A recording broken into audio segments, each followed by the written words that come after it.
बंगाल में तृणमूल कांग्रेस और जमीयत उलमा हिंद वक्फ में भी कानून के खिलाफ बड़े पैमाने पर एहतजाजी मुजाहिरा कर रही हैं और इसी कड़ी में टीएमसी लीडर और वजीर सिद्दीकुल्लाह चौधरी ने सलाम टीवी से खास बातचीत की और कहा कि बंगाल हुकूमत को बदनाम करने की साजिश हो रही है।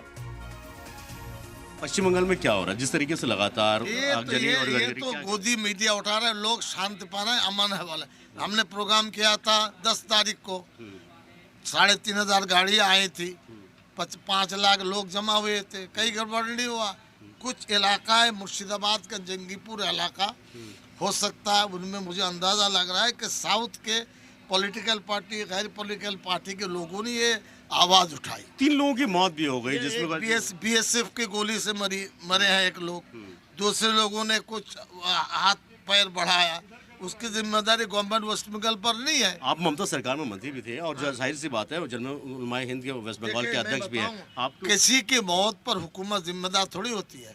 हुकूमत तो समझा, हुकूमत की गाड़ी लॉ एंड ऑर्डर तो होता है ना, मतलब हुकूमत की गाड़ी जलाई गई, पुलिस को मारा गया और इसी तरीके बीडीओ ऑफिस को तोड़ा गया। इसके जिम्मेदार कौन है? गवर्नमेंट है। बीजेपी तो साफ तौर पर कहती है कि ममता सरकार पूरी तरीके से खुली झूठ 100% बीजेपी के लोग झूठे हैं, प्राइम मिनिस्टर से लेकर नीचे तक। तो वक्त को लेकर ये एहतजाज जारी रहेगा आप लोगों का? जी, वक्त को लेकर ये एहतजाज जारी रहेगा? 100% रहेगा। हमारे वजूद से खिलवाड़ है, मजहब से खिलवाड़ है, क्यों नहीं जारी रहेगा?